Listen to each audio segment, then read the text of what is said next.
Good morning everyone. दोस्तों आज है जुलाई 17 2023 और हम लोग करेंगे द हिंदू न्यूज़पेपर के एनालिसिस। मेरा नाम है सितेंद्र चौधरी और फिर से आज हम लोग कुछ टॉपिक्स यहाँ पे करने वाले हैं। 4 टॉपिक्स करेंगे आज हम लोग बड़े अच्छे से डिटेल में। कौन कौन से टॉपिक हैं? पहला जो टॉपिक है वो रहेगा जीएस पेपर 3 में हमारे डिजास्टर मैनेजमेंट से, जहाँ पे हम लोग लाइटनिंग के बारे में बात करेंगे क्योंकि गवर्नमेंट ने यहाँ पे कुछ चेंजेस करने की बात कही है। दूसरा टॉपिक रहेगा अपना पॉलिटी वाले सेक्शन से, जहाँ पे हम लोग कोलेजियम रिफॉर्म्स के बारे में बात करेंगे। कोलेजियम सिस्टम के बारे में हम लोग पहले बहुत बार बात कर चुके हैं, तो उसके साथ-साथ जो मेजर फोकस रहेगा अपना आज वो रहेगा कोलेजियम रिफॉर्म्स, क्योंकि गवर्नमेंट के बीच में और जुडिशरी के बीच में बहुत सारे इश्यूज चलते हैं अबाउट द कोलेजियम रिफॉर्म्स। तो उसको लेके थोड़ा बहुत कुछ यहाँ पे चेंजेस हुए हैं, अच्छे चेंजेस हुए हैं, पॉजिटिव चेंजेस हुए हैं। कौन से हैं उसके बारे में बात करेंगे।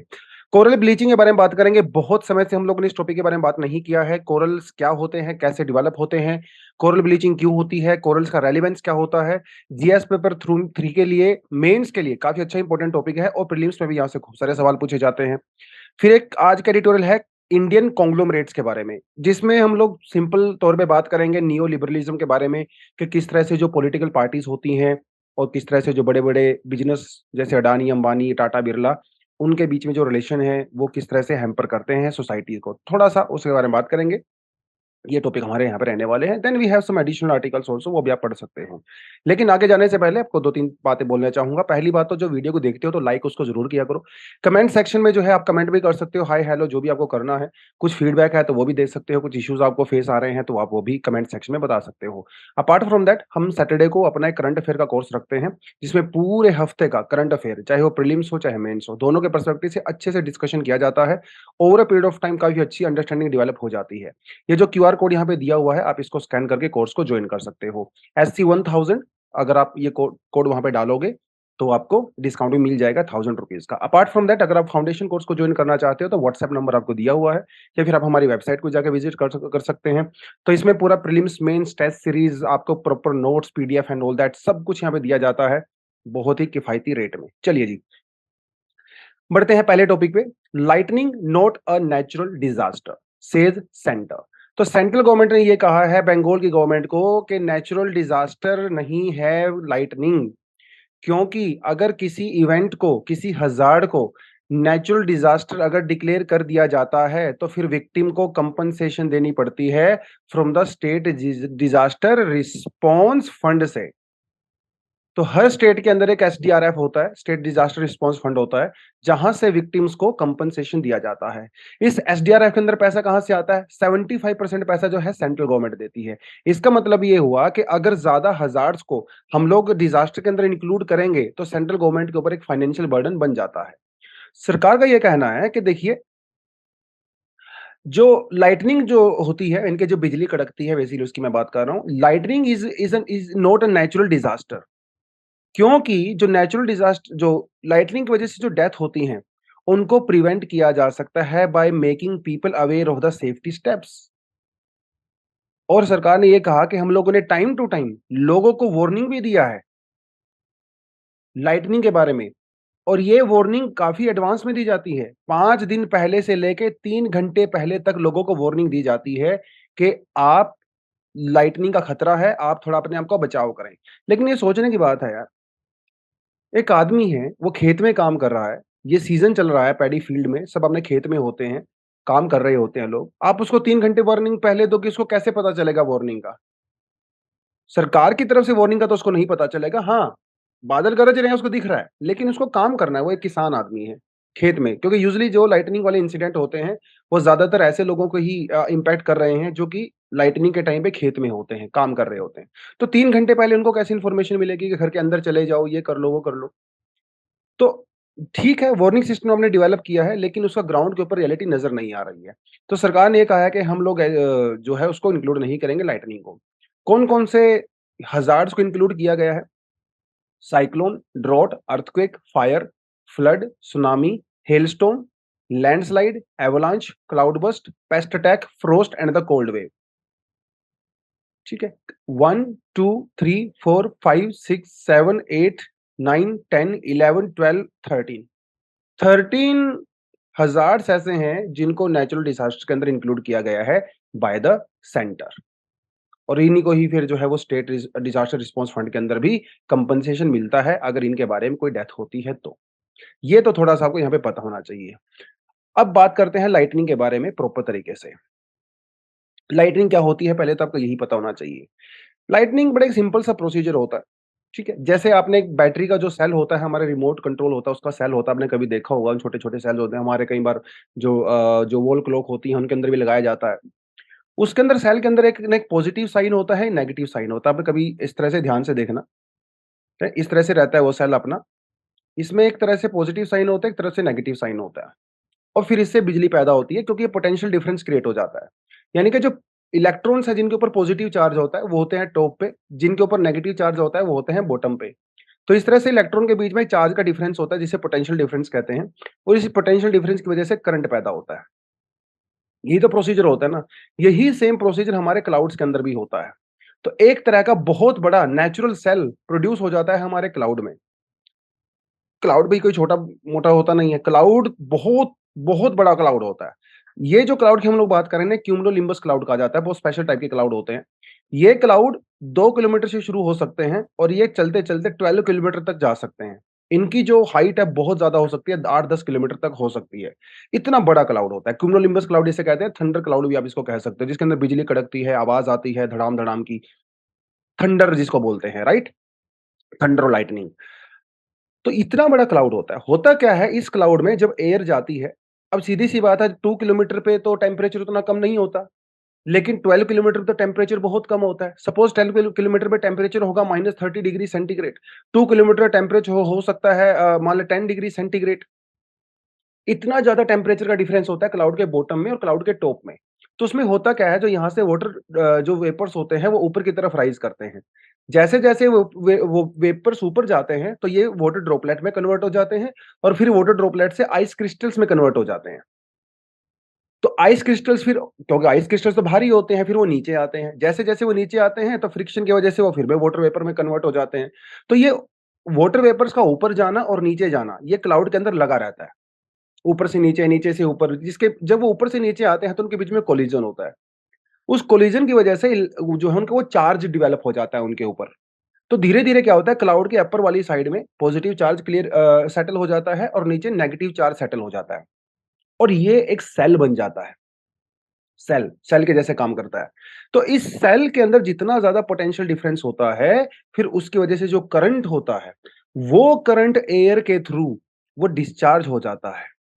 आप ये कह सकते हो ये करंट की एक तरह से लीकेज हो गई है।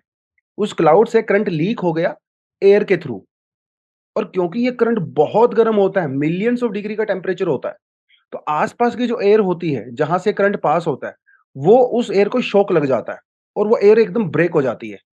गर्म होने की वजह से, एक्सट्रीम लेवल पे और उसी की वजह से होता है थंडर, आवाज़ आती है बहुत ज़्यादा। तो लाइटनिंग के साथ-साथ आपको हमेशा आवाज़ भी आती है। वो आवाज़ इसीलिए आती है क्योंकि एयर के अंदर इतना बड़ा शॉक लगता है जब मिलियंस ऑफ डिग्री एम्पीयर का करंट उसमें से पास होता है, तो बहुत गर्म हो जाती है अचानक से एयर मॉलिक्यूल्स, तो वो थंडर के रूप में बाहर निकलते हैं। ये पूरा प्रोसीजर होता है लाइटनिंग का। एक क्लाउड होता है जिसमें नीचे की तरफ नेगेटिव, ऊपर की तरफ पॉजिटिव चार्ज डेवलप हो जाता है because of the movement of the water vapours, ice crystals, water droplets and then उससे लीकेज हो जाता है करंट थ्रू एयर और इसे हम लोग बिजली कड़कना कहते हैं और उसे थंडर कहते हैं। ये तो इसका बेसिकली पूरा-पूरा प्रोसीजर होता है जो आपको यहाँ पे मैंने पूरा समझाया हुआ है। आप इसको भी आराम से यहाँ पे जाके पढ़ सकते हैं। देन लाइटनिंग के इंडिया में बहुत सारे केसेस होते हैं।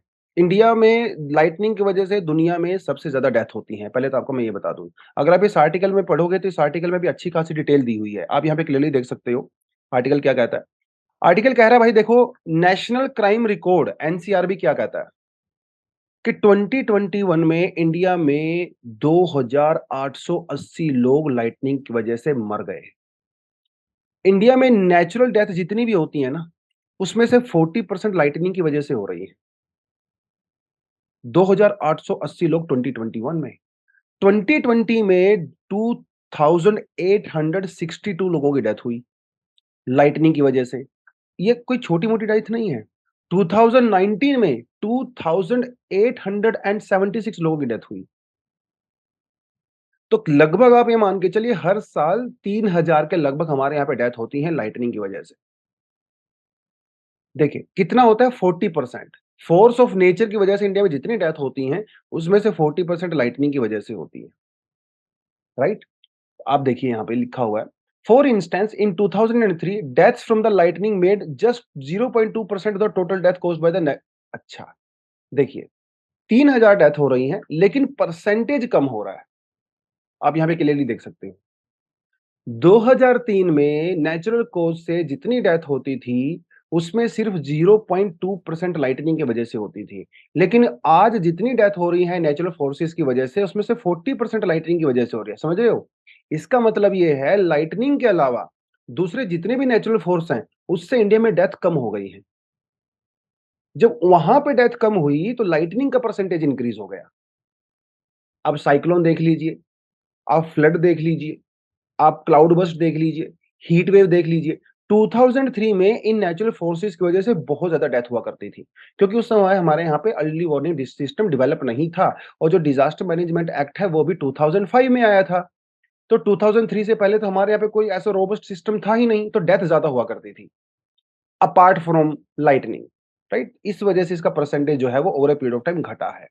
अब लाइटनिंग स्ट्राइक की बात करें, 2020 से लेके 2021 तक इंडिया में 18.5 मिलियन लाइटनिंग स्ट्राइक के जो है वो जो है केसेस आए हैं। 1972 से लेके 2019 के बीच में इंडिया में 90,000 से ज्यादा लोगों की डेथ हो गई लाइटनिंग की वजह से। एक प्राइवेट वेदर फोरकास्टिंग कंपनी है जिसे कहते हैं स्काईमेट, इसका कहना है कि उड़ीसा में सबसे ज्यादा लाइटनिंग की स्ट्राइक्स होती हैं। तो West Bengal, Orissa, Bihar and eastern Uttar Pradesh, यहाँ पे सबसे ज्यादा डेथ होती है लाइटनिंग की वजह से। इसका एक रीजन है। इसका रीजन ये है कि जब मॉनसून का सीजन आता है, तो यहाँ पे होता है पैडी कल्टीवेशन का जबरदस्त सीजन। लोग वहां पे खेत में जाते हैं और धान वान लगाते हैं, खेत में होते हैं, बाहर की तरफ दिन भर बाहर होते हैं। तो जो घर के लोग बाहर होते हैं, तो ऑफ कोर्स उनके ऊपर बिजली गिरने का खतरा यहाँ पे डेफिनेटली ज्यादा होता है। गाँव में केसेस ज़्यादा आते हैं लाइटनिंग के as compare to urban areas, क्योंकि अर्बन एरियाज़ में यूजुअली लोग बाहर काम नहीं करते हैं, बारिश-वारिश होती है, अंदर आ जाते हैं, तो उसकी वजह से। वो तो एक तो ये रीज़न यहाँ पे नज़र आता है। अब लाइटनिंग वैसे 2 तरह की होती है, एक होती है इंटर क्लाउड और एक होती है क्लाउड टू क्लाउड, ठीक है? एक क्लाउड से दूसरे क्लाउड में, और दूसरी होती है जिसमें जो जो क्लाउड से निकल के सरफेस की तरफ आती हैं। ये विज़िबल होती हैं, हार्मलेस होती हैं, लेकिन क्लाउड के अंदर जो क्लाउड होती है, वो बहुत ज़्यादा विज़िबल नहीं होती है। खैर, ये ज़्यादा इंपॉर्टेंट चीज़ नहीं थी। गवर्नमेंट ने क्या इनिशिएटिव लिए हैं क्लाउड लाइटनिंग के बारे में, ये आपको पता होना चाहिए। नेशनल डिजास्टर मैनेजमेंट अथॉरिटी, जो कि सबसे एपेक्स बॉडी मानी जाती है इंडिया में डिजास्टर्स को लेके, इन्होंने प्रॉपर गाइडलाइंस इशू की हैं, और ये सारी गाइडलाइंस जो है कम्युनिटी सेंट्रिक हैं। मतलब विलेज लेवल पे, पंचायत लेवल पे उन्होंने डूज एंड डोंट्स के बारे में बताया हुआ है कि बिजली अगर कड़कती है तो क्या करें, क्या ना करें। सबसे बड़ी बात तो आप बाहर मत रहिए, ठीक है? किसी पेड़ के नीचे कभी मत खड़े होइए, क्योंकि पेड़ के नीचे खड़ा होने से बिजली के गिरने का चांस पेड़ के ऊपर ज़्यादा होता है। तो उसके नीचे जो लोग खड़े रहेंगे भैया उनको भी हार्म होगा, राइट? वो सारी चीज़ें। टाइम टू टाइम वर्कशॉप वगैरह भी कंडक्ट की जाती हैं एनडीएमए के द्वारा। अपार्ट फ्रॉम दैट ये तो कोई खास चीज़ नहीं है, ये है थोड़ा इम्पोर्टेंट चीज़। इनसेट 3DR, ये हमारा एक सैटेलाइट है, और ये सैटेलाइट भी हमें इन्फॉर्मेशन देता है about the lightning. Her 15 minute के बाद ये अपडेट करता है अपने डेटा को। इसका मतलब काफ़ी रियल टाइम में हम लोग लाइटनिंग के इंसिडेंट्स को ऑब्ज़र्व कर रहे हैं, और इसकी वजह से हम लोग यहाँ पे क्या कर रहे हैं, अर्ली वार्निंग सिस्टम भी डेवलप कर रहे हैं। तो 5 घंटे से लेके 3 घंटे पहले तक वार्निंग दी जा सकती है about hailstorm, about the lightning. एक दामिनी ऐप भी सरकार ने लॉन्च किया था, ये मतलब आईआईटी पुणे के साथ मिलके सरकार ने, जो मॉनिटर करता है। तो 20 किलोमीटर से 40 किलोमीटर के एरिया में नोटिफिकेशन इश्यू होता है, वार्निंग इश्यू होती है कि भैया लाइटनिंग आने के चांसेस हैं, और लोगों को उसमें अवेयर किया जाता है। 3 घंटे एडवांस में लाइटनिंग की वार्निंग यहाँ पे दी जा सकती है। उसके अलावा we have a campaign also, lightning resilient India campaign. ठीक है। ये एक जॉइंट इनिशिएटिव है of the climate resilience observation system promotion council and national disaster management authority. ठीक है, उसमें कुछ इंटरनेशनल वाले भी हैं, जैसे यूनिसेफ हो गया, ये इनके साथ मिलके हम लोगों ने इसको चलाया है। इसका पर्पस क्या था? इसका पर्पस था कि 2022 में हमें डेथ को 1200 तक लेके आना है, लेकिन भई अभी भी 3000 ही हुई है, इसका मतलब कैंपेन फ्लॉप हो गया अनफॉर्चुनेटली। वो सारी चीज़ें होती हैं। क्या-क्या सजेशन दी गई हैं सरकार के द्वारा या फिर एजेंसीज़ के द्वारा? वही है जो मोटी-मोटी सी तरह की चीज़ें होती हैं, इफेक्टिव मैनेजमेंट आप करिए, उसके अलावा वार्निंग सिस्टम प्रॉपर तरीके से करिए, रिमोट एरियाज़ में आप कैंपेन चलाइए, लोगों को अवेयर करिए, है, माइक्रोजोनेशन करना बहुत ज़रूरी है, जहाँ पे over a period of time light के केस ज़्यादा आते हैं, उसको थोड़ा ज़्यादा अवेयर आप कर सकते हो, राइट? ये सारी चीज़ें मोटे-मोटे तौर पे बताई हैं। Apart from that non profit organisation Academia, community, panchayat level पे आप लोगों को अवेयर करिए, कैंपेन वगैरह चलाइए, तो ऐसी कुछ-कुछ सजेशन जो है यहाँ पे दी गई हैं। चलिए, आगे बढ़ते हैं सेकंड टॉपिक पे, which is about the coral bleaching. Coral bleaching के बारे में आज के द हिंदू के लास्ट पेज में जो साइंस वाला पोर्शन हमारा आता है, उसके अंदर कोरल ब्लीचिंग के बारे में बताया गया है। लेकिन उससे पहले आपको थोड़ा-सा कोरल्स के बारे में पता होना चाहिए, कोरल होता क्या है? मैं आपको सिंपल लैंग्वेज में बताने की कोशिश करता हूँ, कोरल क्या होता है। देखिए, कोरल जो है ना, वो 2 ऑर्गेनिज़म्स के बीच का एक सिम्बायोटिक रिलेशन होता है, जिसे आप म्यूचुअल रिलेशन भी कह सकते हो। म्यूचुअल रिलेशन एक ऐसा रिलेशन होता है, जिसमें 2 ऑर्गेनिज़्म एक-दूसरे के ऊपर डिपेंड करते हैं। मतलब हम लोग एक-दूसरे के बिना सर्वाइव नहीं कर सकते। जैसे 2 बड़े प्रेमी होते हैं, राइट? भैया जीना साथ, मरना साथ, उस टाइप का रहता है इनका। तो ये 2 का फंक्शन 2 जो है ऑर्गेनिज़म्स का सिम्बायोटिक रिलेशन होता है, जिसमें से एक जो स्पीसी होता है, वो प्लांट स्पीसी होता है और जो दूसरा स्पीसी होता है, वो एनिमल स्पीसी होता है और दोनों के बीच में रिलेशन है। जो प्लांट यहाँ पे है और जो एनिमल यहाँ पे है, वो दोनों अलग-अलग तरीके से काम करते हैं। जो एनिमल है, इसे हम लोग बोलते हैं पॉलिप, ठीक है? और जो प्लांट होता है, ये एक तरह का अलगे होता है, अलगे वैरायटी ऑफ अलगे, जिसे हम लोग कहते हैं ज़ूज़ैंथली। ज़ूज़ैंथले इसका नाम होता है और ये दोनों के बीच में बड़ा गाढ़ा रिलेशन होता है। उसे सिम्बायोटिक रिलेशन भी कहते हैं। तो बेचारा हमारा जो पॉलिप होता है ना, जैसे ये हमारा एक पॉलिप है, इट्स अ पॉलिप और ये एक एनिमल किंगडम से आता है, तो इसका मतलब ये हुआ कि ये अपना खुद का भोजन नहीं बना सकता। इसका मतलब तो यही होता है, एनिमल्स तो खुद का भोजन बनाते नहीं है, हेटेरोट्रोफ्स होते हैं। ये क्या करता है, ये कुछ सोल्ट्स और केमिकल्स का यूज़ करके ओशन वाटर से अपने चारों तरफ एक कैल्शियम कार्बोनेट की एक लेयर बनाता है, एक प्रोटेक्टिव लेयर बनाता है और इस लेयर के अंदर क्या होता है, कुछ छोटे-छोटे पोर्स होते हैं, इसके सरफेस पे और ये कैल्शियम कार्बोनेट की जो लेयर होती है, आउटर शेल होता है प्रोटेक्शन वाला, ये व्हाइट कलर का होता है क्योंकि कैल्शियम कार्बोनेट तो व्हाइट ही होता है, जैसे हमारे दांत बने होते हैं, हड्डियां होती हैं, तो व्हाइट ही होता है। लेकिन आपको पता है कि पॉलिप खुद खाना नहीं बना सकता, तो ये किसके ऊपर डिपेंड करता है, ये किसी प्लांट के ऊपर डिपेंड करता है क्योंकि प्लांट फोटोसिंथेसिस करता है और वो होता है हमारा ज़ूज़ैंथली। ज़ूज़ैंथली क्या करता है, इसके जो छोटे-छोटे जो इसकी जो ये हार्ड शेल होता है, यहाँ पे जाके सेटल हो जाता है। तो ज़ूज़ैंथली क्या करता है जी, वो करता है फोटोसिंथेसिस और ज़ूज़ैंथली फोटोसिंथेसिस के द्वारा इस पॉलिप को एमिनो एसिड्स प्रोवाइड कराता है, शुगर प्रोवाइड कराता है। वहीं जो हमारा पॉलिप होता है, ये बदले में ज़ूज़ैंथली को कार्बन डाइऑक्साइड प्रोवाइड कराता है और उसको शेल्टर प्रोवाइड करवाता है। तो भैया मैं तुम्हें कुछ दूँगा, तुम मुझे कुछ दो। तुम मुझे खून दो, मैं तुम्हें आज़ादी दूँगा टाइप्स का हो गया। तो ये दोनों का जो कॉम्बिनेशन होता है ना, इससे बनता है कोरल प्रॉपर। लेकिन ये भैया अजर-अमर तो नहीं है, अल्टीमेटली इसकी डेथ हो जाती है। हज़ारों की संख्या में इस तरह के कोरल पॉलिप्स जो है रहते हैं, जिन्हें कॉलोनी कहते हैं, कॉलोनी। मिलियंस की संख्या में रहते हैं, कई-कई किलोमीटर तक फैल सकते हैं। तो ये जब कोरल पॉलिप की डेथ हो जाती है, तो इसका जो ये हार्ड शेल होता है, जो कैल्शियम कार्बोनेट का बना होता है, वो यहीं पे जाके सेटल हो जाता है। भई वो तो स्केलेटन है ना, वो तो हड्डी है उसकी। वो चला गया बेचारा, मर गया वो तो स्वर्ग चला गया, पीछे से हड्डियाँ रह गई। तो वो जो उनके स्केलेटन होते हैं, जो कंकाल होते हैं, वो वहाँ पे जमा हो जाते हैं। तो एक लेयर बना देते हैं। उस लेयर के ऊपर दूसरे पॉलिप आ जाते हैं, फिर वो सेकंड लेयर बनाते हैं, वो भी मर जाएँगे एक दिन। फिर तीसरे आते हैं, वो भी उसके ऊपर जाके सेटल हो जाते हैं। तो इस तरह से क्या होता है, over a period of time ये जो कोरल होते हैं, ये इनकी इनकी वर्टिकली ग्रोथ होती रहती है और ये बनाते हैं प्रॉपर कोरल रिलीफ। एक एक पहाड़ टाइप का बन जाता है बेसिकली। एक जो लैंड होती है वो राइज़ हो जाती है because of the millions of years of the process. ये कोई 2-4 दिन का खेल नहीं है, मिलियंस ऑफ ईयर्स का टाइम लगता है। तो ये जो कोरल्स होते हैं, बहुत ज़्यादा इम्पोर्टेंट होते हैं हमारे इकोसिस्टम के लिए और हमारी मरीन लाइफ के लिए, बहुत इम्पोर्टेंट है। 25% बायोडायवर्सिटी कोरल रीफ के अंदर में होती है, जहाँ पे बहुत सारे फिश, टर्टल्स, लॉबस्टर्स, दुनिया भर का सामान आपको वहाँ पे मिलता है। और ये सिर्फ हमारे सी फ्लोर का 1% कवर करते हैं। सोच के देखिए, ओनली 1% बट बायोडायवर्सिटी इज़ 25%। कितनी ज़्यादा इम्पोर्टेंस है यार इनकी। दुनिया के जो सबसे बड़े फिशिंग ग्राउंड्स हैं, वो आपको कोरल रीफ वाले एरिया में पाए जाते हैं। बहुत बड़ी-बड़ी जो जायंट्स क्लैम्स और जायंट जायंट जो व्हेल्स होती हैं, उनको सपोर्ट करता है। एनुअल जो इकोनॉमिक वैल्यू है that is 2.7 trillion dollar, billion नहीं ट्रिलियन। खाली अगर आप ऑस्ट्रेलिया की बात करें, दुनिया का सबसे बड़ा जो कोरल रीफ है, बैरियर रीफ, वो ऑस्ट्रेलिया में पाया जाता है, ग्रेट बैरियर रीफ। कोविड के दौरान ग्रेट बैरियर रीफ ने ऑस्ट्रेलिया के लिए 4.6 बिलियन डॉलर का कंट्रीब्यूशन दिया था, 60,000 लोगों को एम्प्लॉयमेंट प्रोवाइड करवाया था। कोरल्स कोई बहुत बड़ी चीज होती है। कोरल्स को कहा जाता है rain forest of the oceans. जितना लैंड के लिए रेन फॉरेस्ट जो अमेजोन वाले हैं वो इंपॉर्टेंट होते हैं, वैसे ओशन के लिए ये इंपॉर्टेंट होते हैं। बहुत ज्यादा कार्बन डाइऑक्साइड एब्जॉर्ब करते हैं, बहुत ज्यादा बायोडाइवर्सिटी को सपोर्ट करते हैं, तो बहुत इंपॉर्टेंट होते हैं। लेकिन फिर समस्या आती है क्लाइमेट चेंज की। क्लाइमेट चेंज की वजह से क्या होता है, बहुत ज्यादा CO2 एटमॉस्फेयर के अंदर निकलने लगता है, और ये CO2 वाटर, ओशन वाटर के अंदर जो है एब्जॉर्ब हो जाता है, डिजोल्व हो जाता है, जिसकी वजह से हमारे जो वो ओशन वाटर है वो एसिडिक हो जाता है। और ये जो एसिडिक वाटर होता है, it is very dangerous for the जूजैंथली।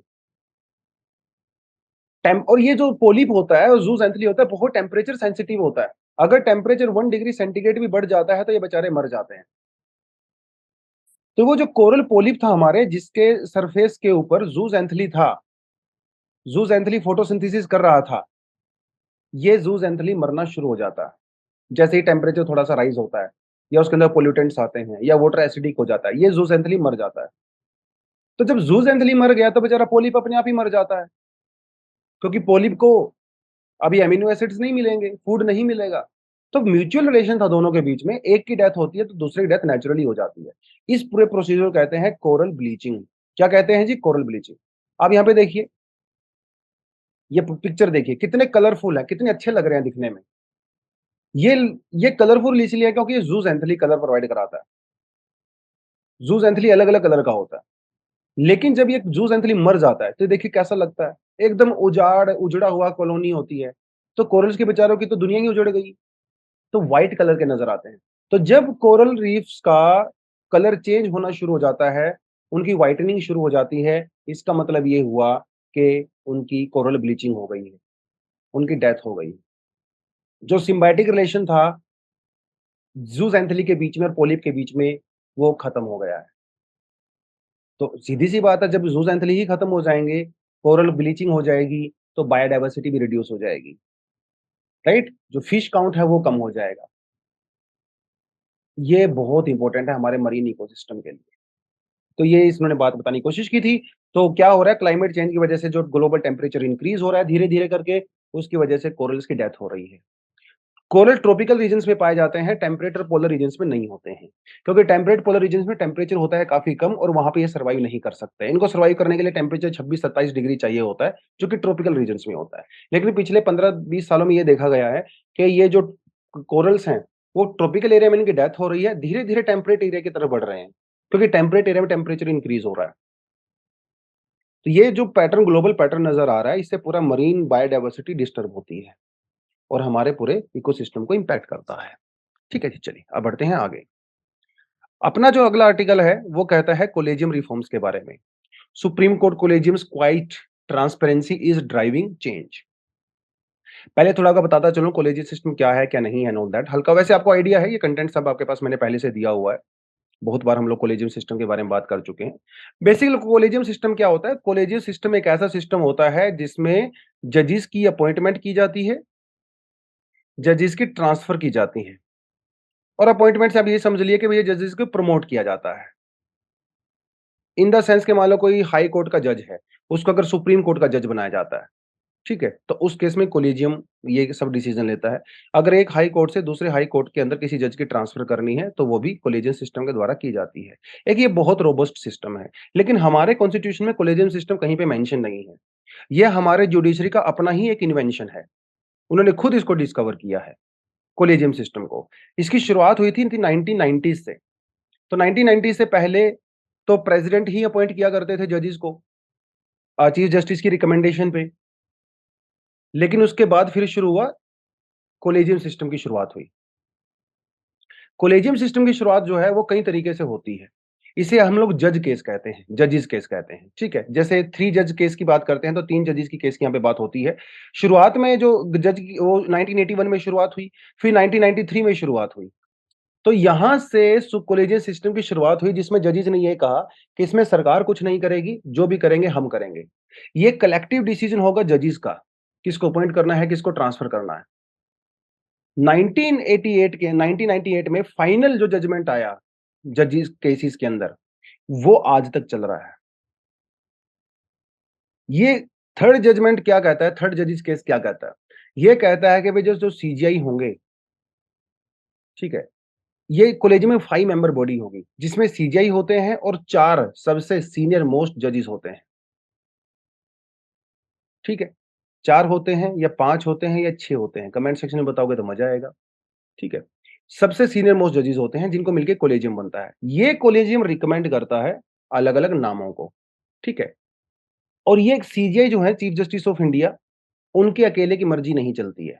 वो सिर्फ कंसल्टेशन कर सकते हैं, रिकमेंड कर सकते हैं, लेकिन सीजीआई के डिसीजन को वीटो किया जा सकता है बाय कॉलेजियम, ठीक है?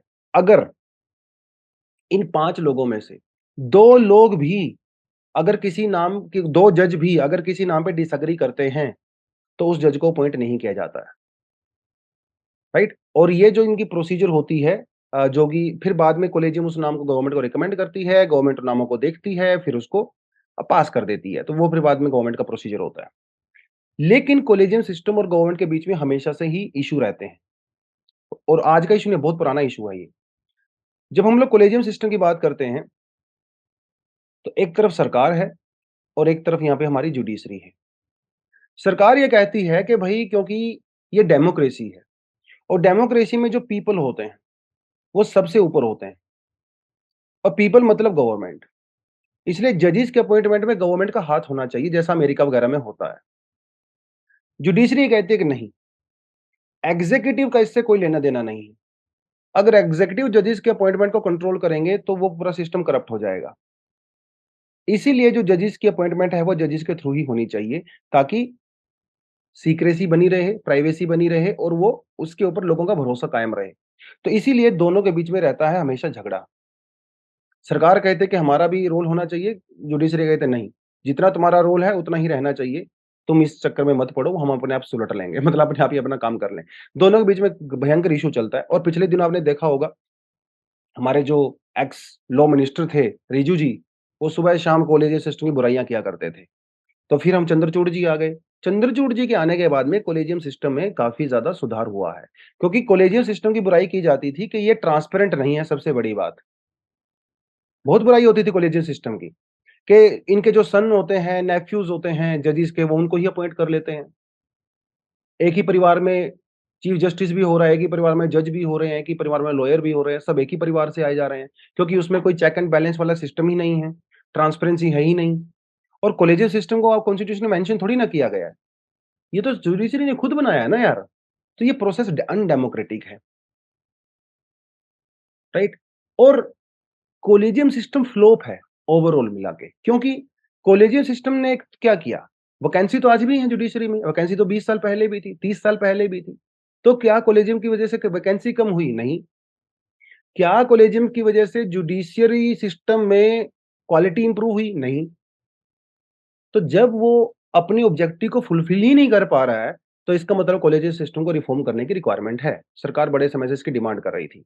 सरकार ने एक बार कॉलेज सिस्टम को रिप्लेस करने की कोशिश की थी, लेकिन वो फेल हो गई थी सरकार।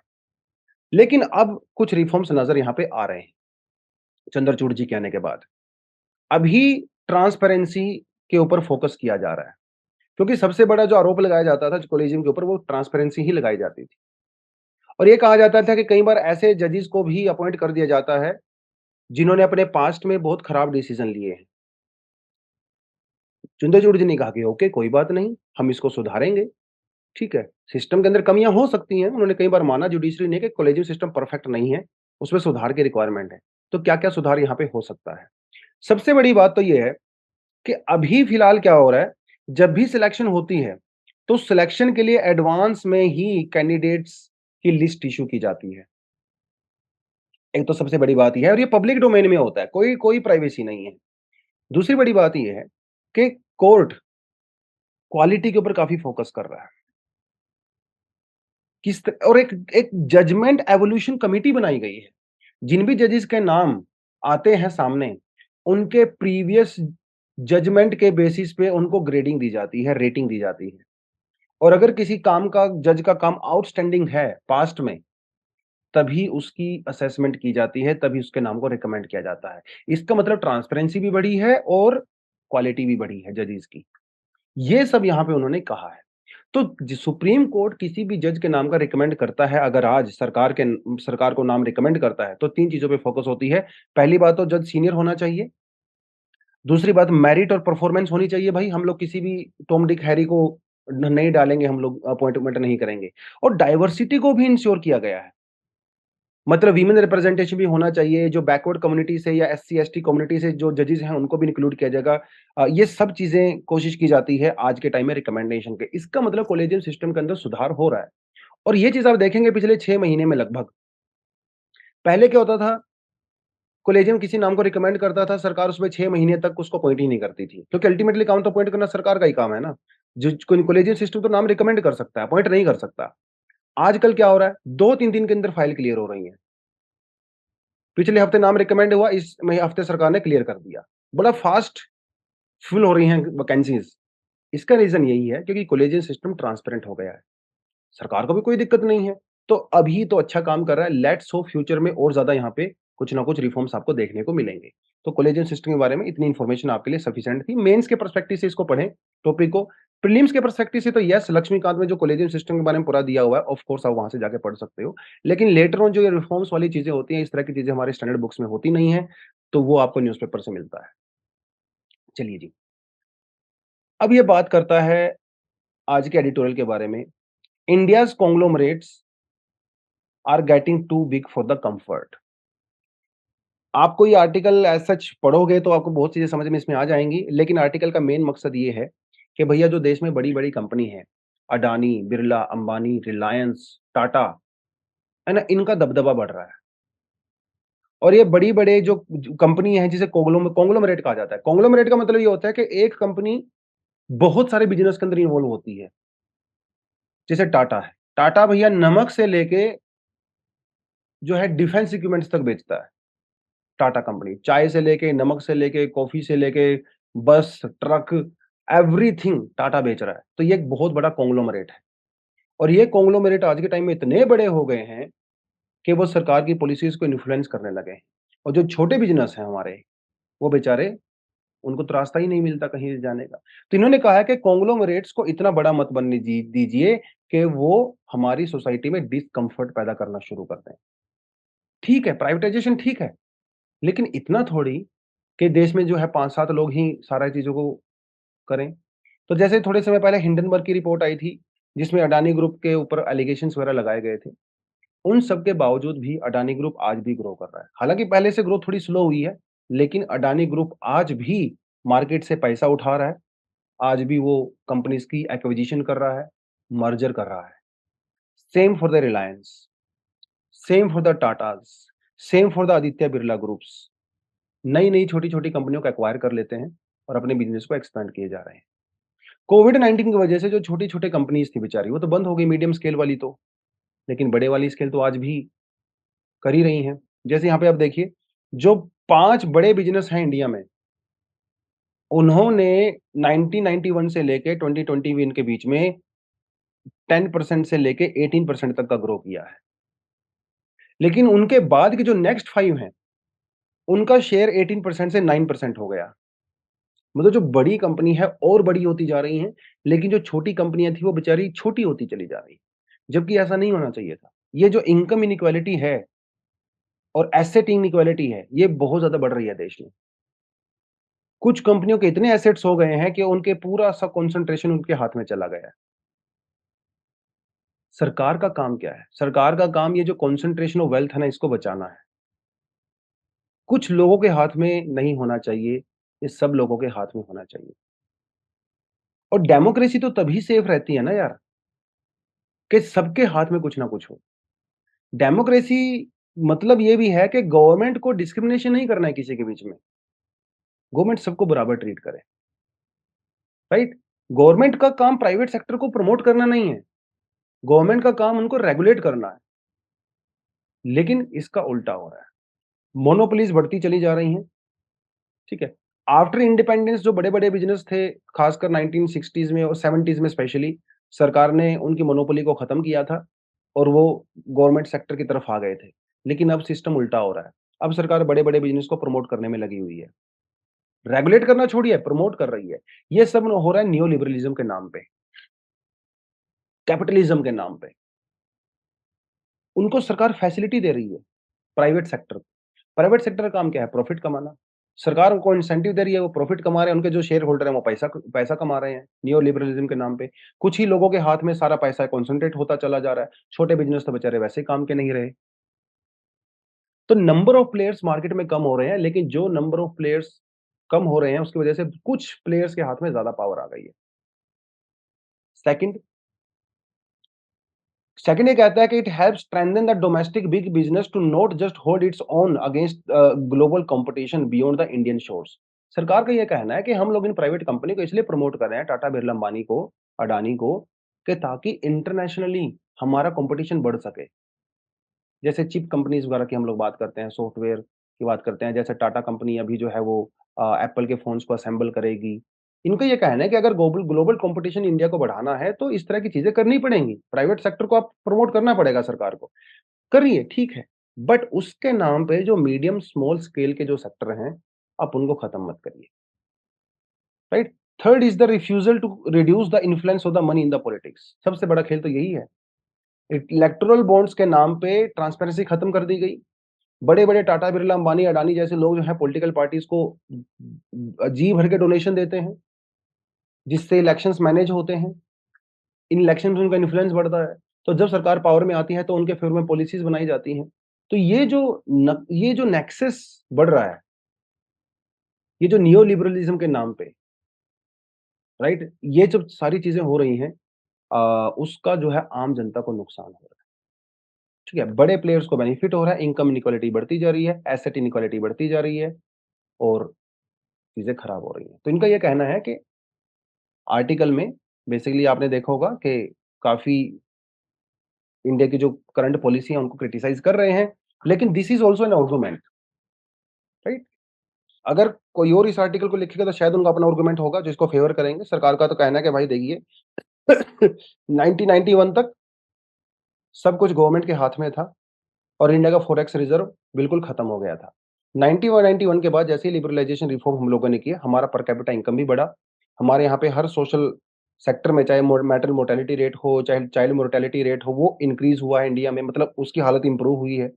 पर कैपिटा इनकम भी इंडिया का बढ़ा है, फॉरेक्स रिज़र्व भी हमारा बढ़ा है। तो ओवरऑल प्राइवेटाइज़ेशन का फ़ायदा नज़र आया है हमें आफ्टर 1991। लेकिन सर का ये कहना है कि ठीक है, बेनिफिट हमें नज़र आया है, लेकिन ये बेनिफिट इतना ना नज़र आ जाए कि पैसा कुछ लोगों के हाथ में ही रह जाए। सरकार प्रमोट करे, लेकिन सबको बराबरी से प्रमोट करे। तो ये बेसिकली इसका एक आर्गुमेंट था। इस तरह की चीज़ें प्रीलिम्स में आपके लिए कोई इम्पोर्टेंट नहीं होती हैं। इस तरह के जो आर्टिकल्स होते हैं वो बेसिकली मेंस में आपकी थॉट प्रोसेस को, आपके व्यू पॉइंट को एनहांस करने के लिए, एक नया एंगल देने के लिए आपको किया जाता है। हो सकता है कि अगले हफ्ते इसके बिल्कुल अगेंस्ट में कोई आर्टिकल आ जाए, ऐसा भी हो सकता है, तब उसपे भी डिस्कशन करेंगे। तो हर तरह का व्यू पॉइंट हमें ज़रूरी है, एग्ज़ाम में जो है किसी भी व्यू पॉइंट के बारे में क्वेश्चन आ सकता है। तो आप इसको उस तरह से कर सकते हैं। चलिए जी, apart from that we have some additional articles also आप इसको पढ़ना चाहो तो पढ़ सकते हो। तो बच्चों आज के लिए इतना ही था। Thank you very much, all the best. जय हिंद।